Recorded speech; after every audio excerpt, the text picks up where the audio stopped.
Hello and welcome to this EIFL and COPIM webinar on open access and books, emerging new models and the global south. As you can see, we have two excellent presenters today with us, Professor Martin Poliv and Dr. Francis Pinter.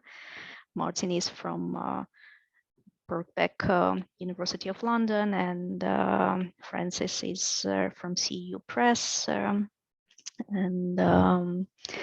Over to you, Francis.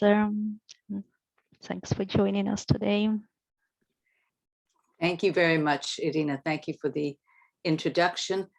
And it's a real pleasure to be here and to be talking to people who are in some way associated with EIFL, which is very dear to my heart. I was actually an interim head of EIFL some 20 years ago. So I just think it's wonderful what you're doing, Irina, and all the rest of the team.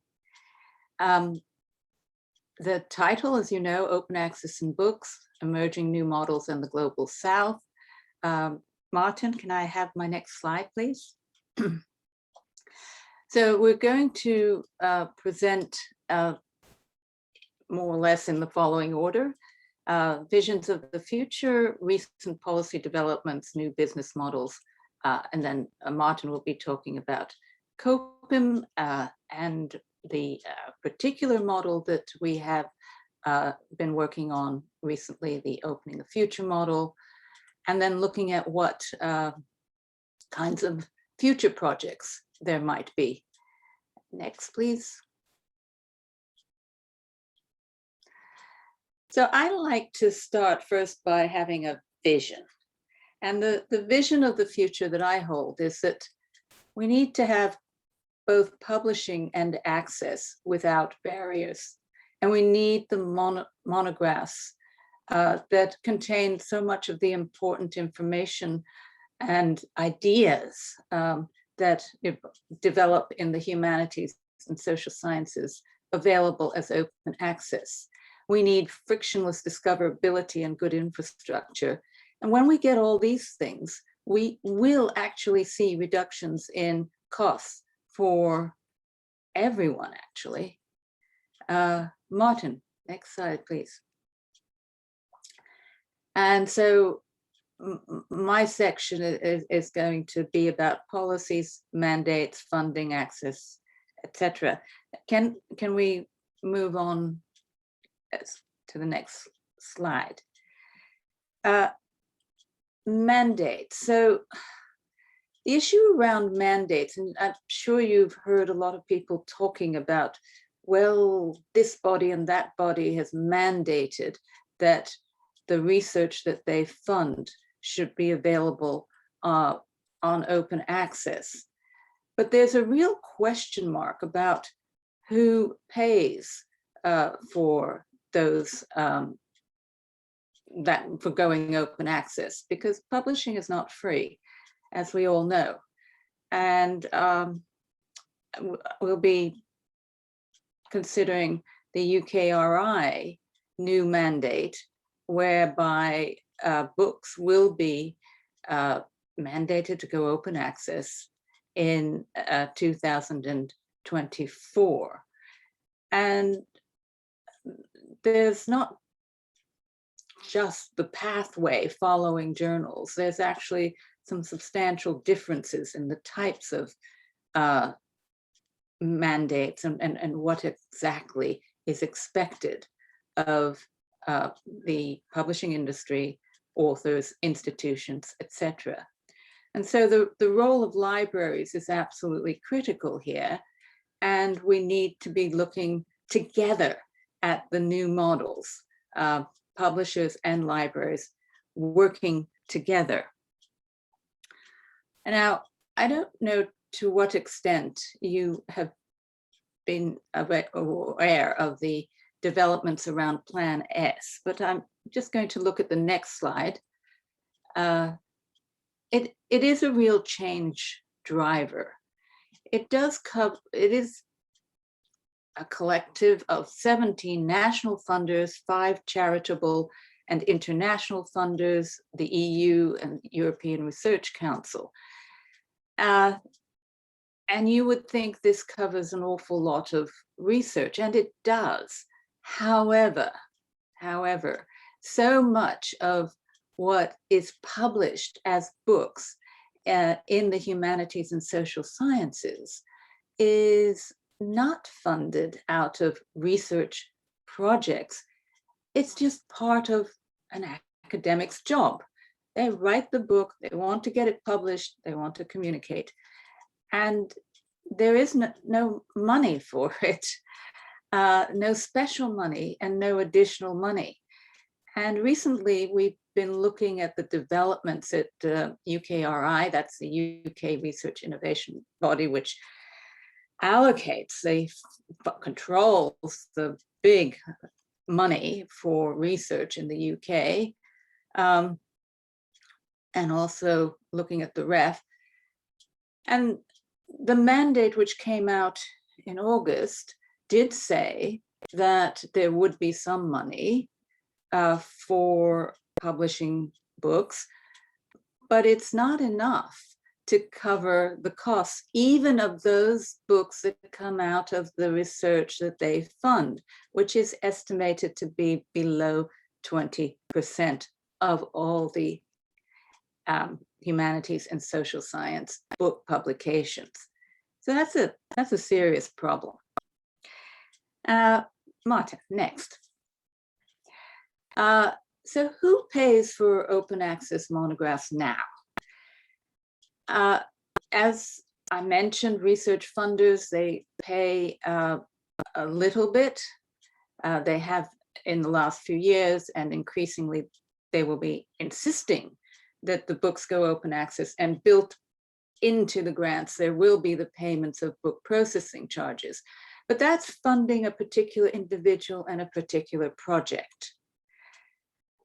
At the same time, there's a bit of money appearing suddenly through institutions and departments in a rather ad hoc manner, because institutions are beginning to see the advantages of having their academics publish open access.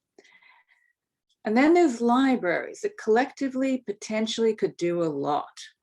They could support book processing charges, and they could support programs that are based on non-BPC models.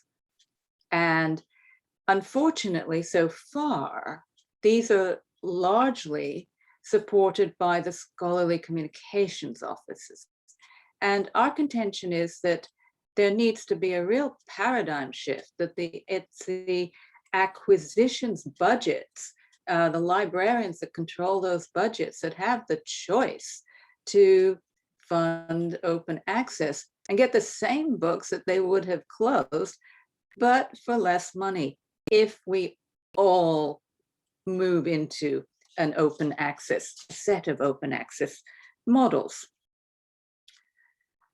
So the next slide shows some of the key policy issues around the UKRI mandate. Green and gold is fine, but as publishers, we know that, and Martin's an academic, he can talk about it more than me from the other side, but publishers do recognize that authors are not terribly happy about books going open green, because this is the unfinished work, really. It's the undressed work. It's not in the format yet that they would like to see their books appear on the world stage.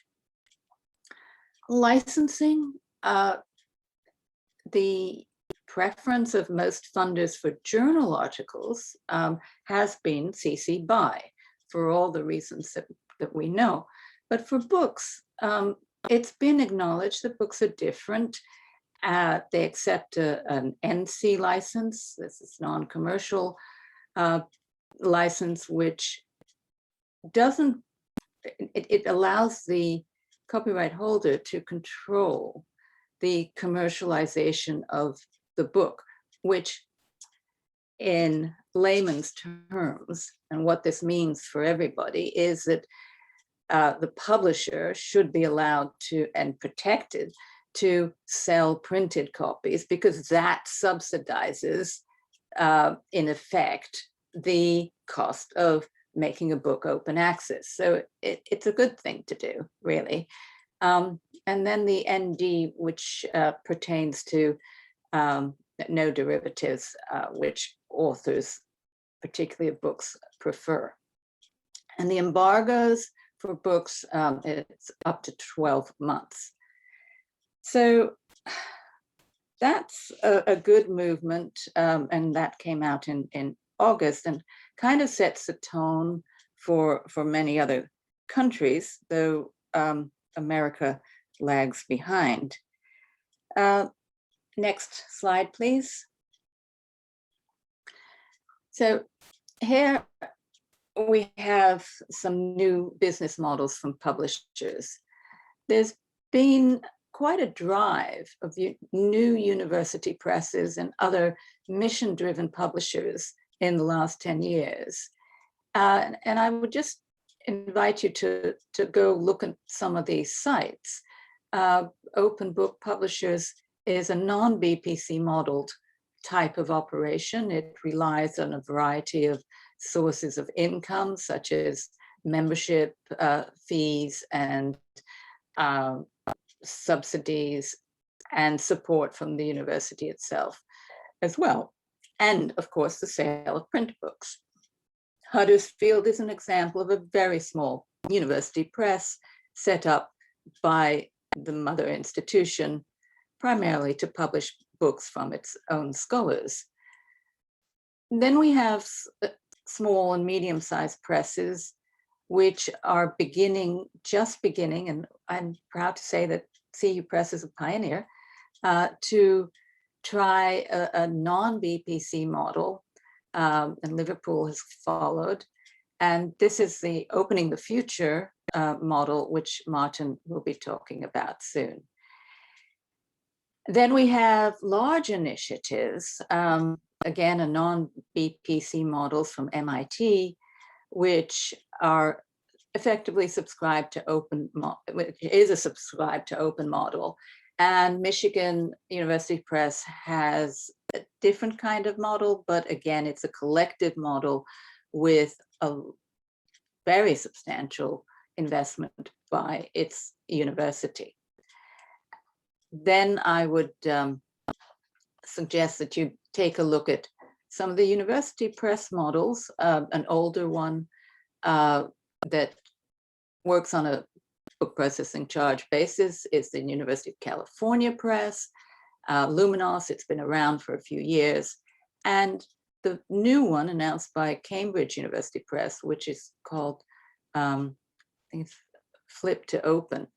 And that again is through a scheme whereby if a sufficient number of libraries buy the book, it will go open. And then the commercial presses are following suit, but again, their focus is on book processing charges, and they're following the models of the journals, which are basically lock-in models between a big publisher and a big library or library consortium. I haven't done justice to those models, and we don't have time, but there's a lot of information on the web about them. Now, these presses are just examples of what's going on at the moment. And what we see as we move along is that libraries want open access books, of course, but it's really hard to get them. And my next slide is an illustration of why. I'm not going to go over all these squares, but the librarians on this call will recognize that the steps that one has to go through to find open access books are huge. And it's not exactly encouraged by those vendors and aggregators that supply you with the closed books. So this is something that we're aware of. We know it. We are, as I'm talking about the group of publishers who are supporting OA initiatives for books, we are working on this and putting a lot of pressure on streamlining the system so that it will become more evident for libraries when a book is open.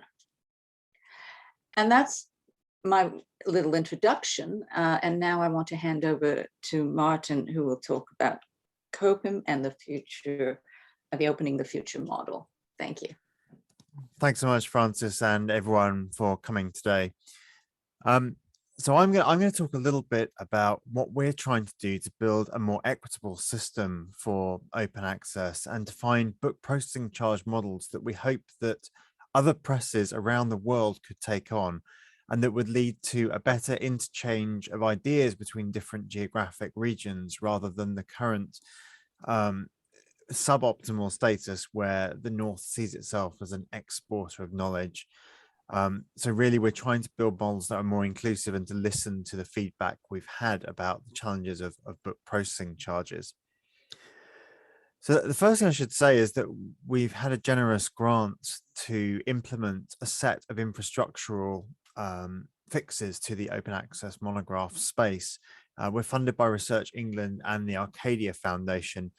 And really, one of the most significant things we should stress up front is that to implement the type of model I'm about to talk about takes a lot of work and labor, and it simply wouldn't be possible without that grant funding at the very beginning.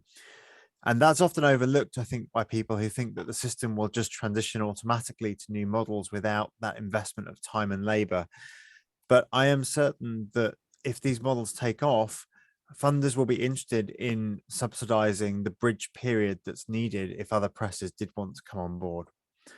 But our group called COPIM is comprised of libraries, universities, open access book publishers, researchers, and infrastructure providers.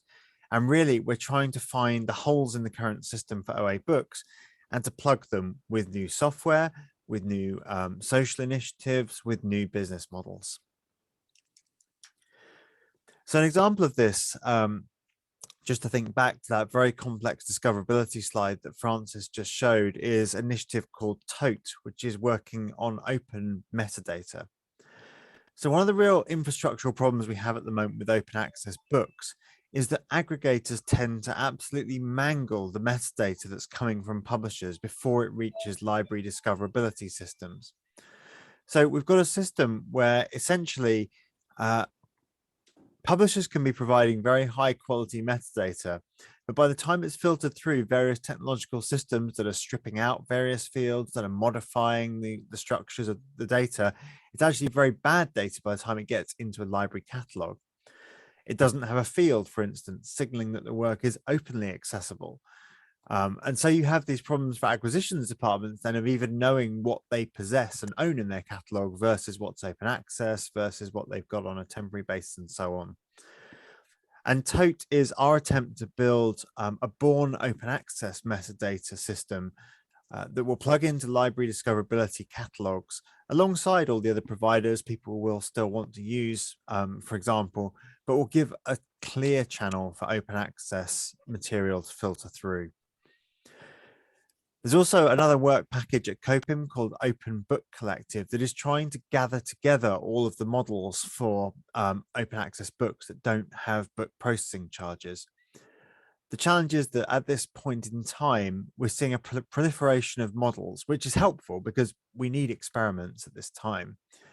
But libraries keep saying that this poses challenges for their ability to read the landscape.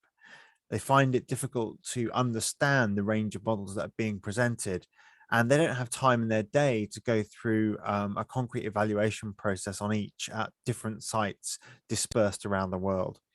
So the Open Book Collective is supposed to be a space that will bring together these initiatives into one legible landscape in front of libraries at a central point. And last but not least, the thing that I'm going to talk a little bit more about today is the business model that we're implementing with CEU Press and Liverpool University Press and that I think could work for presses worldwide, that's called Opening the Future. Opening the Future is a non-book processing charge model that aims to harness acquisitions budgets to transition to open access. And it works a little bit like this. Presses subscribe to a package of books at a press. So this is a model that works for presses that have a backlist of titles to which libraries can uniquely subscribe. So for instance, CEU Press has a number of packages of 50 books each, and a library can come along and subscribe to that package of books.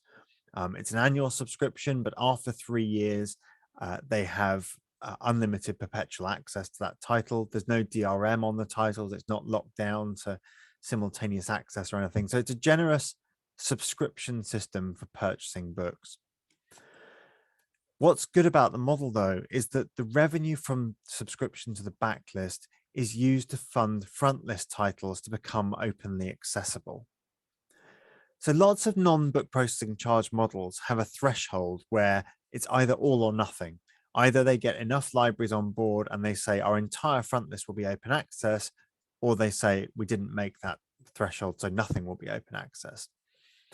This model instead, using those subscriptions to the backlist, incrementally opens up books in the front list as the money comes in. This means that we have a melioristic approach where things get better gradually rather than relying on everybody to transition simultaneously to a new model. The kind of questions we get asked about this are, well, how will you keep this going for any length of time? Won't you run out of backlist titles to get people to subscribe to? But the fact is that even a small to medium-sized press like CEU Press is able to sustain a scheme like this for decades at that level. And I also hope that in decades to come, we won't still be having the same debate about how we get to open access, and we will have transitioned libraries across. But I think the important point is that my background experience running the Open Library of Humanities, and I'm sure Francis knows this from Knowledge Unlatched as well, is that there are several hundred university libraries at the moment who will support open access initiatives. But there are many more libraries around the world who are buying books and have an acquisitions budget. This model gives them something to buy with their acquisitions budget and stealthily transitions them to funding open access without really realizing it. And in that way, we get to a better point without libraries having to make a conscious transition at that time to spending on open access. And just to reiterate, this is a model that works well for existing presses that have a backlist that they can offer to libraries to subscribe to. It is, I think, a harder environment for new presses that don't yet have that reputation and the backlist, and this model is perhaps not the right model for those presses. But this works well when you have a press that's been running for many years, has books that are valuable in the backlist and can be subscribed to in that way. I think, Francis, this is where I hand over to you to talk a little bit about why CEU Press is pursuing this model and what's distinctive about that. Thank you very much, Martin. So the CEU Press has been around for nearly 30 years. And as we say, it's a small press with a big mission. Those of you who know about the Central European University itself and where it stands on issues such as open society, democracy, and everything that we value and cherish. It is a press that has published in the areas of post-communist history and current political science and social systems. It's everything to do with the region and the implications of what's going on in that region for the rest of the world. And it has a backlist of nearly 500 titles. Now, why was this particularly interesting for us now? Martin, next slide, please. You may recall that during the first part of, the second quarter of 2020, when everyone was going online very quickly due to COVID, most presses made their content openly available to everyone. And we had 279 titles on Project Muse, which is a platform that you're probably all familiar with. And we suddenly found that these books that had sold maybe 150, 200 copies to Western libraries, and a few in digital format, they were downloaded 350,000 times in 129 countries. And what was really interesting was that 7 of the top 10 downloads were books that were over 10 years old, which really is a testimony to the value of books. And so we thought we really need to do something that going forward, we make sure that we're in a position to make as many books as we can open access. And that depends on the number of libraries participating in this program. Of course, we are also taking BPCs where they're available, but this is by no means, this doesn't cover by any means all of the books that we want to publish, particularly those that are written by authors who are not in the wealthier parts of the world. So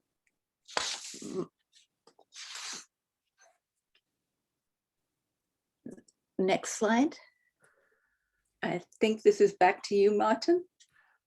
Absolutely. So one of the key things I think also is that the humanities are not well known for the abundance of funding, and humanities and social sciences, where the monograph has particular currency, are domains where we have to be quite careful about the pricing.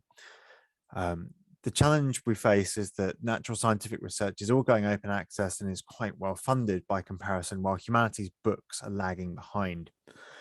And so when we were thinking about the pricing model here, we really wanted to hit a sweet spot where we were asking less than a single article posting charges in the natural scientific and journal publishing space, so that basically the value proposition of the book was extremely attractive to libraries.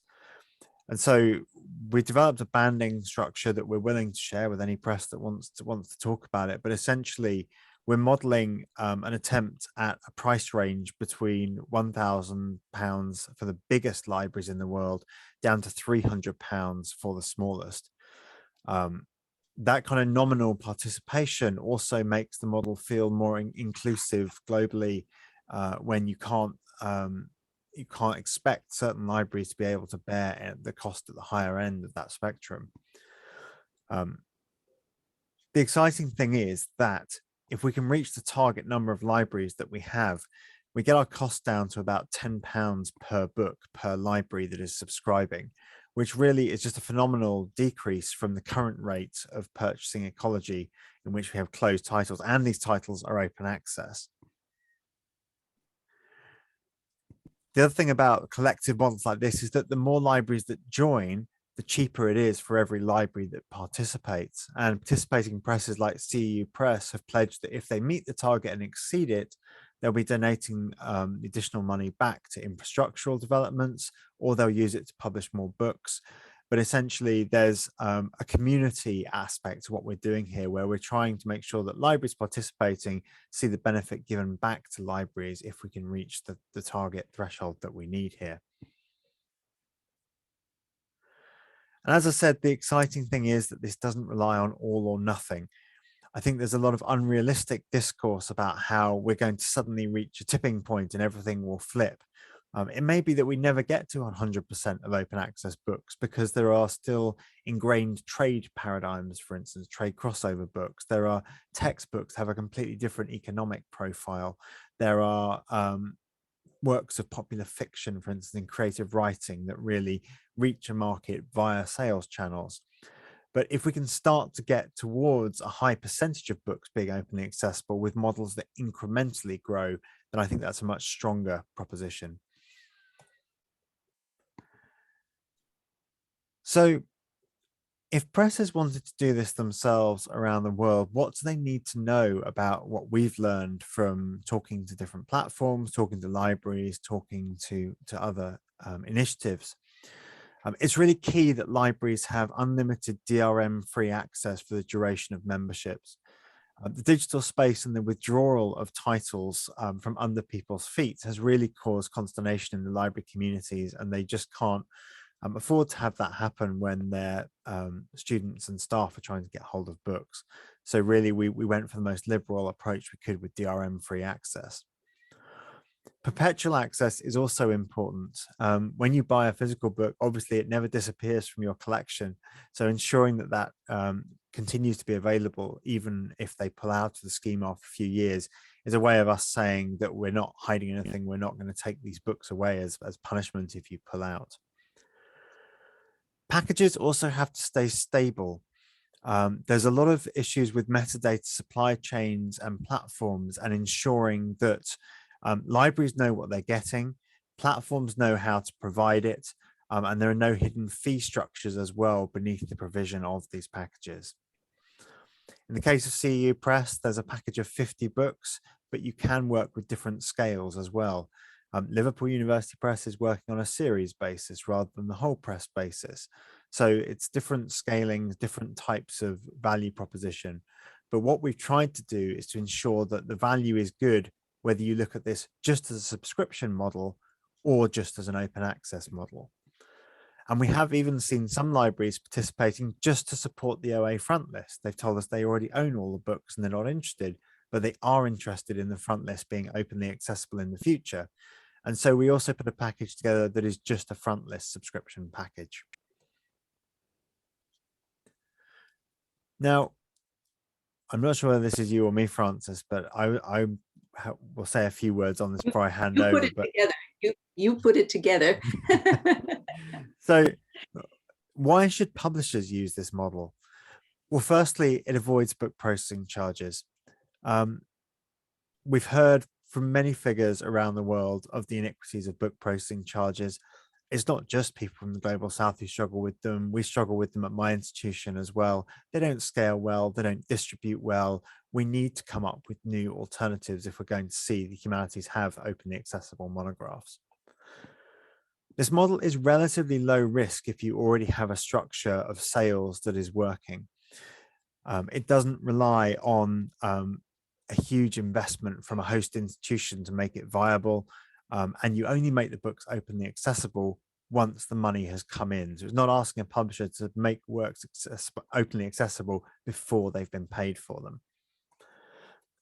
We've laid some of the groundwork. I don't think we've done all the work because different presses will have different circumstances, and it requires someone on the ground who knows the press to be able to implement it.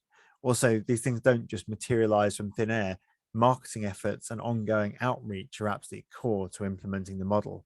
But we have done some of the groundwork, and we're going to share this in a toolkit in the coming months that writes up what we did, how we did it, and how others can take the model and run with it. So Francis, I think this is over to you now. Okay, thank you very much, Martin. So I've been attending some webinars and some conferences. This is one of the few benefits of the COVID era, that you can go to a conference in Australia in the morning and California at night, and stop in Europe in between, and dip down to Africa as well, all in one day. But this is what people are saying about the model that we've just presented to you, that they want more equitable access to publishing for unfunded authors. And it's a really important factor for them when they're deciding which models to support. This kind of subscribe to open seems to work better with the existing library workflows and spending patterns. So that's all good news. And there's more equitable spreading of costs. And with this 3-year planning and cycle, we have a better opportunity for long-term planning for publishers and also for libraries.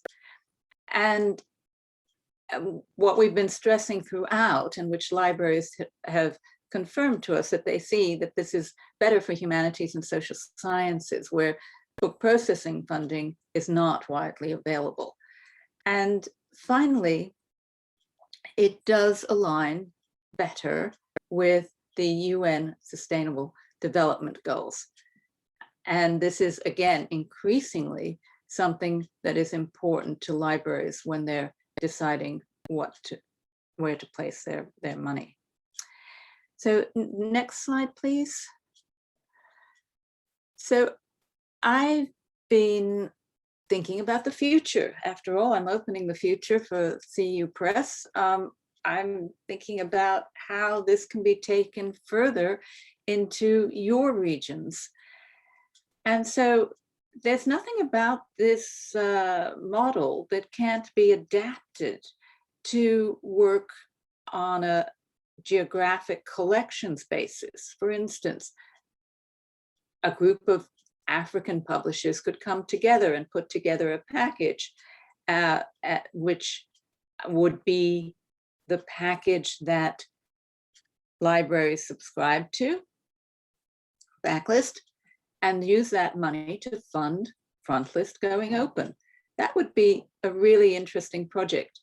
There could be thematic collections, and I think Irina's going to tell you a bit about something we've been working on in a minute, but you could conceivably take books in the area of climate change and pull out the work, the research that has been done in the areas that have been most affected by climate change. And those could be made open access by funding Backlist, by funding Backlist purchases. So I put that out as an idea. I'd love to discuss it with people on the call or people who look at this video later on. It would be a really interesting discussion to have whether this is feasible. As one American once said many decades ago, good ideas are a dime a dozen, but I am hoping that this one might have some traction. So the next slide, please, which I think is our final slide. We need to get both BPCs and non-BPCs models to work. That's just a reality. We're pushing the BPCs, non-BPC models because we think it would be exclusionary not to have those sorts of models working alongside the support that comes through BPCs. And we're very committed to the idea that the publishing, access to publishing for the Global South is important for everybody. I hope that where there are opportunities to endorse our model, you will participate in that. We recognize that for some of the people who are on this call, your libraries, even the small amount of money that Opening the Future as applied to CU Press is asking for is too much. But if there is some way that we can engage you with us, please get in touch with me or with Martin, and we'll see what we can do. And then my next point is one that I worry about a lot, which is what happens, what kind of world are we going to be living in if the STEM subjects, which use the journal article to communicate their research findings and their ideas, what is going to happen if that goes open and humanities and social science stays closed because we don't have the business models to make that work? That to me is just a disaster, would be absolutely dreadful, because then we would be attacked, not just the publishers and librarians for being part of the problem rather than the solution, but we would actually be contributing to the naysayers who think humanities and social sciences are dispensable subjects. And finally, what we've seen with COVID is that open access is needed if we're going to solve the global challenges of today and tomorrow. And we really do need to put the social into the science and make sure that humanity has all the tools possible to solve these huge challenges. And then the next slide is simply our contact details. So, Irina, do you want to come back in now? Martin, is there anything else you want to say before Q&A? No, I think I've said enough. It'd be great to have a broader discussion now.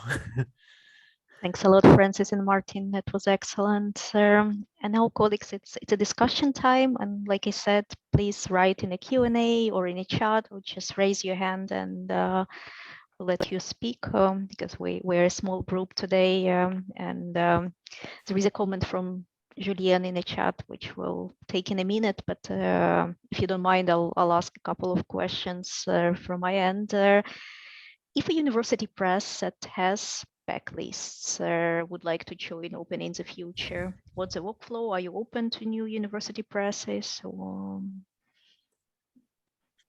how would that work? Francis, do you want to kick off on that? Or? Yeah. Okay. So the Arcadia money that was provided for, well, the UKRI, Arcadia money that was provided for COPIM, which is a very big project with a lot of work packages, and we're just part of one, allowed for 2 pilot projects, and that's where funding has come from. So my answer to the question is that in this first round of funding that COPIM has received, there isn't the ability to support formally the other presses coming into this model or using the model. But with the toolkit, it should be possible that other presses can do it on their own. It's not a copyrighted model. Anybody can use it. Having said that, as I mentioned earlier, I would be very keen to help raise some money so that the kind of support that the CU Press and Liverpool University Press have received for their pilot projects, which is what we talked about, that we could replicate that with some support and get the money to do that. Thanks a lot. And what about libraries? If a library wants to support Open in the Future model, what's the workflow for a library? Okay, well, the workflow is to go to the Opening the Future website and to look at the information there and type in your country and select which package you want to buy into. And after that, you'll be contacted, and it works fairly seamlessly. The backlist is hosted on Project Muse, and opening that up happens almost instantly once an invoice is generated. Well, instantly, give it a couple of weeks, but it does happen seamlessly. And then you get listed as a supporter, and we very much welcome your participation. We have agents who are promoting the project in various parts of the world, Lyrasis in North America, JISC in the UK, and so they actually do the invoicing, and for the rest of the world, Knowledge Unlatched is actually our agent, and their representatives, I think, may even have talked to some of your universities already, a few of them, and we very much hope that you will join. As I said before, if the finances, the money is a problem because you are at a library that doesn't have resources to support this kind of initiative, contact us. We'll see what we can do. We really would like to have Global South support. I mean, the other thing I just wanted to say is that the openingthefuture.net site technology is openly licensed and available. So the software to run this as a sign-up platform. So, but we also have that central hosted instance where we could bring presses on board if they wanted to take this up. I guess also I'm interested in the crossover between libraries and publishing. And it's not simply, I recognize a split between libraries on the one hand and publishers on the other, and that there are lots of library publishing initiatives that probably sit between these spaces. So again, you know, I don't think we need to think just in terms of university presses who could use the model, but there might be library-based university presses who could come on board and would be treated as the publisher side in that way. So again, if that's of interest, do please get in touch. Yeah. Thanks a lot. And there is a comment from Julian in a chat, and that was when we talked about MIT model. So the comment is, MIT only makes PDFs available open access, doesn't it? Which is really awful for reading.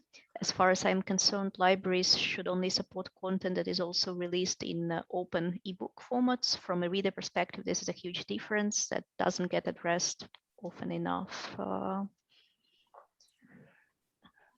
Martin, you start and I'll comment as well.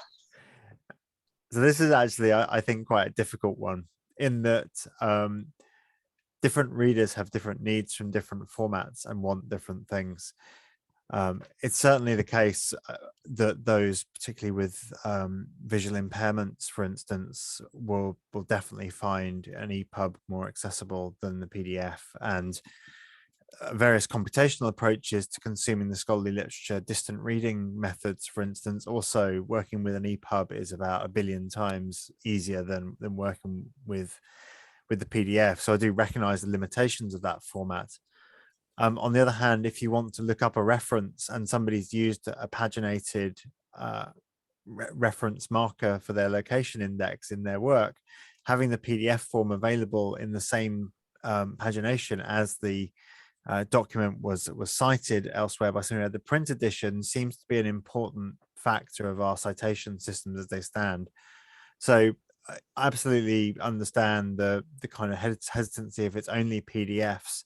I think the ideal scenario is that we have a range of formats that mirror the range of user needs who come to these titles. So Francis, yeah, did you want to tail on that? Well, I think that was a really good summary, Martin.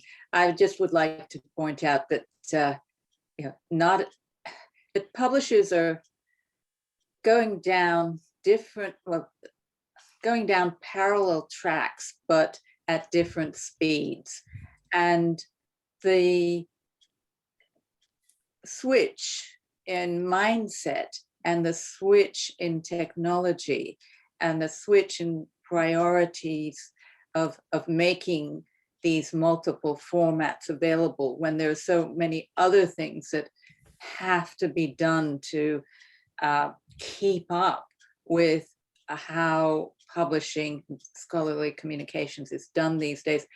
For the vast majority of small publishers, it's really, really hard.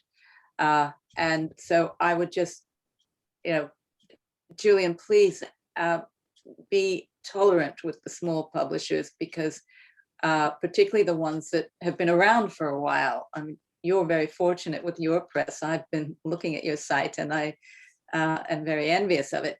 I suspect MIT will make a second version available at some point soon. I'd be very surprised if you didn't see that happening in a while. I was just going to add as well that there's a significant challenge with backlist titles where presses often don't have access to the source files. So library publishing initiatives, in fact, often go down the route of basic PDF output from a source document. And 10 years later, the person has left the press who did the production, the source files are no longer available, and all you made was a PDF at that point. So I think you're right that actually we need more sophisticated processes for producing standards compliant formats across a range of different types. But Francis's point, I think, also really stands here, that the resource implications of doing that for some of the smaller presses can be substantial and challenging. Although, as you noted, you seem to have done a very good job on that from your perspective. Thanks a lot. Irina, I would love it if you would tell the audience about what was announced yesterday, because so far we talk about all the difficulties around open access and particularly around books, but we have some spectacular news that you and I have been working on for a while. Do you want to talk about it? Yeah, sure. And I put a link in a chat to a blog post that announces that. And Open Society Foundations provided a grant to Creative Commons, and EIFL and Spark will also be a part of that project. And the project is on opening up climate and biodiversity research. So we'll be creating a campaign to increase open access to the content in those areas, and we'll be working with funders and governments on introducing mandates, opening up climate and biodiversity research. We'll also be working with non-governmental organizations as part of this advocacy campaign, and we'll be working with publishers, encouraging them to open up backlists and also new articles. So that's a very exciting project, and it was announced yesterday at COP26 by Creative Commons CEO. So we'll be in touch with more details as this campaign progresses, and yeah, hope it will make a difference. And like Francis said, climate research could be one of the thematic collections in here. So the Opening the Future project, of course, this is a model that it's for small and medium-sized enterprises. What we're talking about the climate science and biodiversity project will be huge and global. We're looking to have the same impact as the material, all the content that was made open during the first few months of the COVID crisis, all that biomedical research that was made available free of charge. It had a huge impact on speeding up the vaccine research. And we're going to be using the same arguments. Climate change is an even bigger threat. Let's get that research out there so that we can hurry up and find the solutions. So I'm very excited and hugely grateful to EIFL for participating in this. Sorry, I'm on the steering committee. That's why I'm so very excited about it. I'm just delighted that EIFL's participating. Thanks a lot, Francis, for steering this project. There's also a question in a Q&A from Patrick, and I'll read it, but you can also read it yourself. Thanks both for a great talk. Are there additional flexibilities built into Opening the Future to support libraries from the Global South in recognition of different circumstances? For instance, currency instability can mean it's difficult for libraries to commit to long-term subscriptions. Do the 3 years of subscription to open the backlist is in perpetuity have to be consecutive? And could you maybe say a little more about which presses and libraries from the Global South are involved in the project and how? Do you want me to start on that, Francis, or do you want to? I'll just say very briefly, this is work in progress and we will accommodate everything. We are sensitive to this and will be developing the solutions to these issues. But you take it on now. Yeah, just to say that this isn't a scheme that exists that we're just inflexibly bound to. We are designing it as we go and making it work for institutions as they come forward. So it's absolutely tailored to institutional needs and working out how we can work with people. In terms of existing presses from outside our domain, we don't yet have any partners there, but I think that's what Francis and I are trying to signal here, is that we'd like to find presses who would like to do this and to work out whether there's a way that we could work with them to create a more globally inclusive environment in what we're doing. Because I think this model has potential for presses of quite a different range of shape and sizes. But we're not going to see the true advantages of open access if we just have our siloed little spaces that are doing it in the global north. So please do drop us an email if you're interested. Thanks a lot, sir. And I have a couple of questions to everyone attending, and they also Martin's and Francis' questions. What do we need to make this model work? And what is the most challenging part of the implementation? And if you could write your thoughts in a chat, or if you could raise your hand and speak up, or think about it and get in touch with us later. But we still have a couple minutes, and if you want to share your thoughts, just like we're saying, it's work in progress, and we want to explore different options, different possibilities, and we want to make sure that when we kickstart it, it really works for everyone. That's a moment for you, colleagues, to share your thoughts. And I would like to thank Francis and Martin once again, and COPIM project. You're doing excellent work, and it's always a pleasure to hear your developments. And yeah, I hope together we can change scholarly publishing system to be more equitable, more diverse, more fair. Always a pleasure to see you and to work with you, and to everybody who's attended. I hope this is of interest to you, and do get in touch. Thanks very much, everyone. Really great to have you here today. And yeah, hope to hear from some of you soon. Thank you. There is a comment from Patrick in the chat.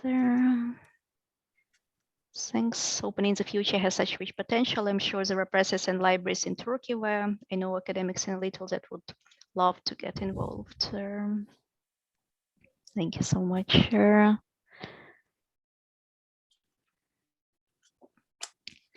Then I wish you a wonderful day. I think for everyone joining, it's still morning time and daytime. Thanks again, and good luck with the model, and I hope we all could support it, and together we can make it work. Thank you so much. Thank you. Thanks so much, everyone. Take care and have a good week.